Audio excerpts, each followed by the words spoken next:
दम रहने से। तो अब ये दास देख रहा है कि अब कितना डर लगता है बहन बेटी भाइयों को, बच्चों को। अब वो कहीं, क्योंकि समाज हमारा जो है सारा का सारा समाज काल प्रेरित है, उन्हीं क्रियाओं को कर रहा है जो ना करने वाली होती हैं। और हमारा भक्त एक घर में एक व्यक्ति ने नाम ले लिया और 5-6 व्यक्ति वो सारे शास्त्र विरुद्ध साधक हैं, तो उनके साथ संघर्ष बनता है बेचारे का जा करके। फिर भी वो इतना दृढ़ है, डरता है, आकर पूछता है जी मेरे पे ऐसी गलती होगी, मेरा नाम तो खंडनी हो गया, आगे से नहीं करूँगा। तो कहने का भाव ये है कि पहचानने लग गए तुम परमात्मा को और संघर्ष करना सीख गए, आप सफल होगे, देख लेना एक दिन। ये नाखून पालिश लगाते हैं, ओठों पर इसी बूंदी शकल बना लेते हैं, लाल वो लगा कर लिपस्टिक, इतना बेहुदी शकल बन जाती है। कहते हैं अब ऐसी मर्यादा बन गई, बहन बेटियां कहते हैं कि हम ऑफिस में जाते हैं तो ये लिपस्टिक वगैरह नहीं लगाते, नेल पेंट नहीं लगाते, तो क्या कहते हैं उस दूसरे कि तुम्हारे घर में कोई मर गया क्या? अरे थारा गजब भैया, ये बकवाद करने तो सारे जी जाओगे तुम, अकल खत्म होगी। यानी एक मर्यादा बन गई, जो ऐसे उल्टे काम ना करे उसने हे समझन लागे। निरंजन धन तेरा दरबार जहां तनिक नहीं न्याय विचार, सारे उल्टे काम में राजी रहे। लेकिन हमारी बेटियां अब संघर्ष करती हैं कि हाँ उनको ज्ञान हो गया, वो तो बालक हैं, कुछ भी कह सकती हैं। तो अब हम सबको बताते हैं ये ऐसा नहीं करना, क्योंकि पहले हमारा ज्ञान गांव में ज़्यादा चला था। इस दास ने गांव में जाकर प्रचार किया, तो वहाँ तो ये था को ना लिपस्टिक का फंड था, ना कोई नाखून पालिश लाया करती, मेहंदी मुंदी ला लेती, तो यार वो भी मना कर दिया हमने, समझा दिया कि इसका कोई फ़ायदा नहीं है, अपना भक्ति करो। तो वो तो सब एक साधारण सी बात ही छोड़ छाड़ दी। अब शहरों में फैल गया परमात्मा का जो ज्ञान है। अब शहरों से जो बेटियां आती हैं वो सारे तो नाखुना नीचे बुरे हाल तो सनाए पाओगी। और इधर बिहार में तो और बेगन हो रहा है, कति बुढ़ी बालक सारे लाल ये नाखुना न कति न कुसूती तरह पेंट करके लाओगे, न चमकान दे। अब इनको समझाना पड़ता है कि ये नहीं करोगे तो मान जाते हैं कि नहीं आगे नहीं करेंगे हम, क्योंकि इनकी आवश्यकता भी क्या है। भगवान ने तो कितने सुंदर नाखून पहले बना कर दे रखे, इन पर क्या फायदा और बकवाद करने की। तो मालिक ने जो अंग दे रखे हैं वो बहुत अच्छे बना कर दे रखे हैं, इसमें हमको फेरबदल करें, ये हमारी वो लोग दिखावा मेकअप है, इसकी हमें आवश्यकता नहीं। अब तो हम आपको बता रहे हैं, समझा रहे हैं पहली बार, फिर आप पे सियाने हो जाओगे, आपकी अब पर रुचि ना करे। जैसे नानक साहब कहते हैं, ना जाने काल की कर डारे किस विध डल जा पासा वे, जिना के सरते मौत खड़क दी उन्होंने के डांसा वे। अब प्रसंग था कि साध मिले साड़ी शादी होंगी और भी छड़ जा दिलगिरी वे, अख दे नानक सुनो जहाना ये मुश्किल हाल फकीरी वे। तो नानक साहब क्या बताते थे कि तुम जाते हो यहाँ से सत्संग सुनकर, और वहाँ आप ऐसे समाज में जाते हो जो सब काल प्रेरित होकर के वो साधनाएं, वो क्रियाएं, वो ड्रामाबाजी करता है, जिससे मुझे डर लगा रहता है कि कहीं आपकी क्रियाएं भंग ना हो जाएं और आप काल के मुंह में चले जाओ। जब तुम वापस आ जाते हो तो मुझे बहुत खुशी होती है कि परमात्मा के बच्चे काल के जाल से बचे हुए, तो उस दिन खुश होता हूँ मैं।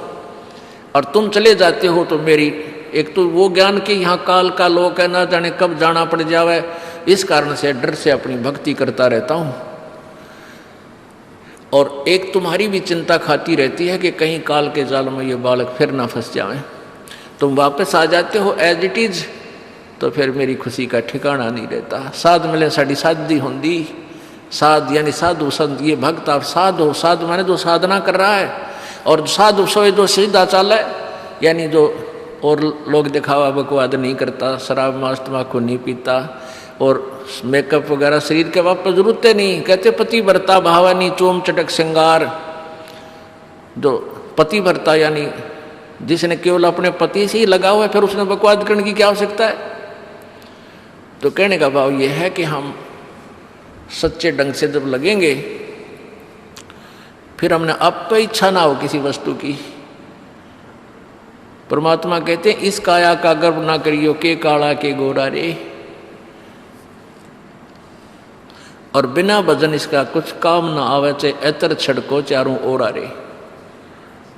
ये शरीर क्या है, ये गोरा दिखा है चाहे काला किसी का, इसने थोड़ा सा छोल के देख लो, एक जैसा कुबाड़ सब में भरा पड़ा है। या ऊपर पालिश का फर्क रखे, और इससे नाम अच्छा बूंदा मान लेते हैं। नहीं, ये चाहे काला है चाहे टेढ़ा बेढ़ा है, चाहे किसा है बूंदा काना लंगड़ा है, इसमें जब भक्ति कर गया वो सफल है, और इस मेकअप में लग गया रहा वो असफल है, चाहे वो कितना सुंदर दिखता हो। तो पुण्यात्मा परमात्मा कहते ये मिट्टी है, इस मिट्टी से हमने लाभ उठाना है, इसे सोना बनाना है, भक्ति रूपी धन कमाना है, तो इसी से कमाया जाएगा। अब प्रसंग है कि झूठे सुख को सुख कहे, ये मान रहा मन मोद, ये सकल चबीना काल का, कुछ मुख में कुछ गोदी। अब परमात्मा आप बताओ, मैं आकर के बोली आत्मा हमें जगा रही है, हमने काल के कुएं की भांग पी रखी है, यहाँ की मान बढ़ाई और इस माया की। कबीर परमात्मा कहते हैं, कबीर ये माया अटपटी या त्रिगुणमयी माया, ब्रह्मा विष्णु महेश के द्वारा जो हमारे अंदर प्रेरणा कर रखी है, त्रिगुणमयी माया के विषय बता रहे हैं। कबीर ये माया अटपटी, सब घट आण अड़ी, किस किस को समझाऊं, ये तो कुएं भांग पड़ी। अब किस किस ने समझावा, सब एक तरह की भांग पी के एक जैसे विचार, एक जैसे बोल, एक जैसा ज्ञान इन्होंने ग्रहण किया हुआ है, और ये दास सच्चा ज्ञान सुनाता है, इसका विरोध करते हैं, इसको जल्दी समझ नहीं पाते, क्योंकि इनको इस माया रूपी और अज्ञान रूपी भांग का नशा हो रहा है। तो परमात्मा कहते हैं, कबीर ये माया अटपटी, सब घट आण अड़ी, और किस किस न समझाऊं, या तो कुएं भांग पड़ी, यानी सब ने एक जैसा ही ज्ञान ग्रहण कर रखा है, सबके एक जैसे विचार हैं। अब झूठा सुख कौन सा है, इन कार कोठियों को हम अपना मानते हैं, संतान संपत्ति को अपना मानते हैं। इसका उदाहरण आपको दे दिया। परमात्मा कहते हैं, राम नाम कड़ुआ लगे और मीठे लागे दाम, दुविधा में दोनों गए भाई, माया मिली ना राम। माया तो मिले को नहीं, यानी मान लीजिए आपके पास अरबों संपत्ति अरबों हो भी गई, तो वह तेरी नहीं। आपको 2-4 रोटी सुबह 4 रोटी शाम है, और एक वर्ष में गणे 4 कपड़े कुर्ते पजामे बहुत, एक वर्ष में खत्म। आप पाटे को नहीं, ऐसा काम रह रहा आजकल। और 2 जोड़ी चप्पल कुर्ते जूते, और एक खाट का स्थान, एक चारपाई आ जा, गणी 2 आ जा, जितने एक परिवार एक व्यक्ति को एक चारपाई।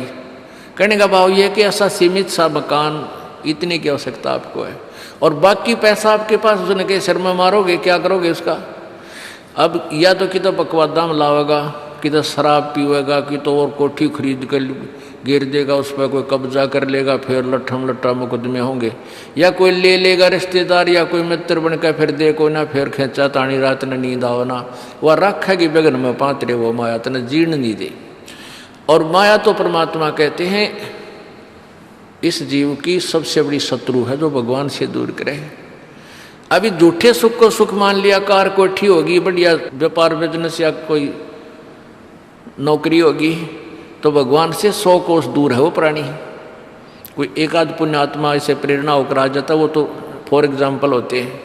तो परमात्मा कहते हैं इसे सुख का आग लगे जो भगवान से दूर करे। परमात्मा कहते हैं वो दुख अच्छा हमारे। संत रामपाल जी महाराज के आशीर्वाद से पूरे विश्व भर में 500 से ज़्यादा नामदान केंद्र खोले जा चुके हैं। जिस भी भक्तात्माओं को संत रामपाल जी से गुरु दीक्षा प्राप्त करनी है, वह अपने नज़दीकी नामदान केंद्र से गुरु दीक्षा प्राप्त कर सकते हैं। नामदान केंद्र की जानकारी के लिए इस नंबर पर संपर्क करें 8222880541।